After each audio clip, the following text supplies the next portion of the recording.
Welcome back to The Explainer, everyone. Now, if you've ever pictured ancient Greek romance as, this world of gentle poetry, moonlit strolls, and mutual affection, well, prepare to have that illusion completely shattered today, because we are diving into the groundbreaking research of classicist Christopher A. Faraone and looking at the actual artifacts and texts they left behind. And what we find is that love wasn't just a matter of the heart. Oh no, it was a fierce battleground of supernatural forces, gender politics, and, frankly, social control. Okay, let's dive into this. Here's our roadmap for today. We're going to look at the dark reality of romance, followed by Eros as a violent curse, and then contrast that with Philia, the binding charm. Then we'll check out the courtesan exception, and finally, we'll see how all of this completely rewrites ancient gender rules. So, Section 1, the dark reality of romance. To really wrap our heads around ancient love, we first have to face a pretty chilling historical reality. Back then, the boundary between desire and downright coercion was, well, incredibly porous.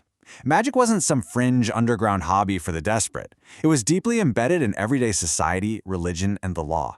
It was literally a tool for social control. So, erotic magic?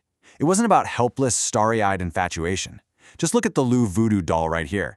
It's an ancient clay effigy of a woman, physically bound and violently pierced by 13 needles. This wasn't made by someone writing tragic poetry over a broken heart. No, this was a calculated, deliberate attempt to break a woman's will by force. It was purely an exercise in dominance. And the language used in these rituals? It is absolutely visceral. Take a look at this authentic spell, which was meant to be chanted over burning myrrh. It literally commands a demon, saying, "Do not enter through her eyes, but rather through her soul, and remain in her heart, and burn her guts, her breast, her liver, her breath, her bones, her marrow." I mean, wow. The Greeks viewed erotic love as a disease, a literal sickness inflicted by the gods. Because of that, a spell intended to induce love was, by definition, a deliberate, violent curse designed to torture the victim from the inside out until they finally submitted. Which brings us to Section 2, Eros, the violent curse. This is the first major category in Faraone's taxonomy of love magic, Eros. This type of magic was predominantly used by men who were trying to force unwilling women into submission, using what are known as agoge spells. As you can see from the definition here, agoge translates to leading or driving magic. The entire goal of these curses was to burn or torture a female victim until the sheer agony drove her to abandon her family, leave her father's house, and literally flee into the arms of the man who cast the spell. So we really shouldn't look at this as overwhelming passion, right?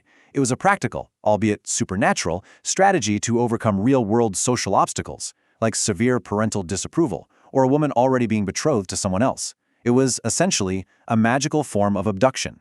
And this wasn't just some isolated practice. It was completely baked into their cultural DNA. Look at the mythological roots of Eros magic. You've got Jason using a magic spinning wheel to compel Medea to fall for him. You have Hippomenes using enchanted golden apples to overcome Atalanta's resistance. And of course, there's Hades using the pomegranate to essentially bind and abduct Persephone to the underworld. Not exactly a rom-com meet-cute, right? All these stories stacked up to establish the agage spell as a culturally recognized coercive tool for a man to acquire a wife by force whenever traditional avenues were blocked. Moving on to Section 3, Philia, the binding charm. And this brilliantly illustrates the second half of this core dichotomy. It takes us into a completely different world, highlighting a stark and frankly disturbing divide between the genders in ancient magical practice. On the left side, we have Eros magic, used by men heavily reliant on violence and disease imagery to drive and conquer. But over on the right, we have Philia magic, used predominantly by women, and it is binding, it's restorative, and it's sedative. It often took the form of amuletic charms worn right on the body.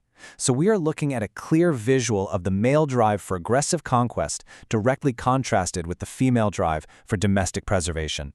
Let's zoom in on the specific definition of philia. It's affection or binding magic meant to enervate, mollify, and sedate a victim. And the target here? That was usually the male head of the household. The logic behind philia magic basically assumes that men are naturally uncontrolled, highly emotional, and prone to anger or infidelity. Therefore, women needed these magical tools to sedate their husbands, cool their rage, and restrain their wandering eyes just to preserve harmony and stability within the home. But make no mistake, philia magic was incredibly dangerous in its own right. The most famous example of this is Deianira's mistake. Deianira, who was the wife of the hero Heracles, was absolutely desperate to cure her husband's constant infidelity, so she used what she thought was a restorative philia love charm on his tunic. But it tragically turned out to be a deadly poison that killed him in absolute agony. This highlights a terrifying reality for ancient women.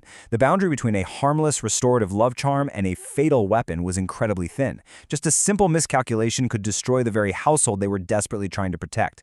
So we've built this clear biological divide, right? Men use the violent eros to conquer, and women use the sedative philia to preserve. But this raises a major question. Did women ever use the violent eros magic? Did a woman ever cast a curse to burn a man from the inside out? Let's find out in Section 4, the courtesan exception. Well, the answer is actually yes, but only under very specific circumstances. It's a fascinating loophole that Faraone's research uncovers, which we call the courtesan exception. And this exception is absolutely vital because it proves this magical divide wasn't strictly about biological sex at all. It was almost entirely about social power.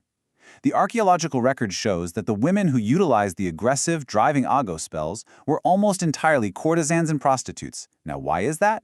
It's because these women were sexually autonomous and economically independent.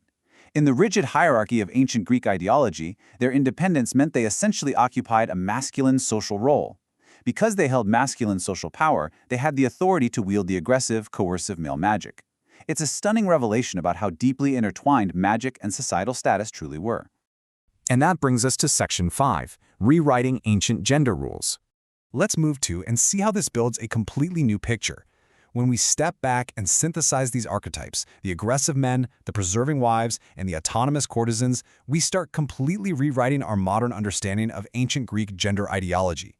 We can map out a really clear agency-victimhood spectrum based entirely on societal power. First, you have the erotic magician, biologically male, motivated by domination, using coercive eros magic.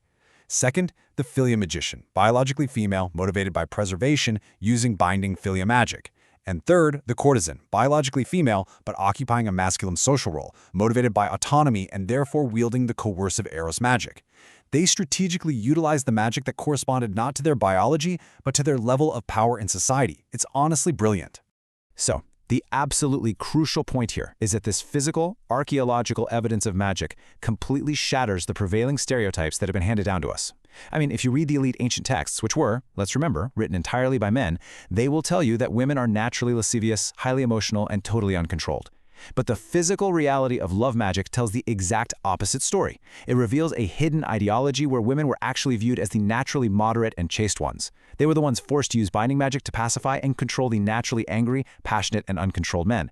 It literally flips the elite historical narrative entirely on its head. Which leaves us with this final, incredibly powerful realization drawn from Faraone's work. Desire is not simply a private emotion, it is a social and political force, shaped by gender, power, and the struggle for control.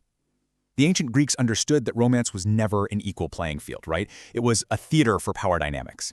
And while we might not be using clay dolls and burning myrrh today, it does beg the question, how do social power, economics, and gender continue to shape the hidden realities of romance, attraction, and relationship dynamics in our own modern world? It's definitely something to think about until our next explainer.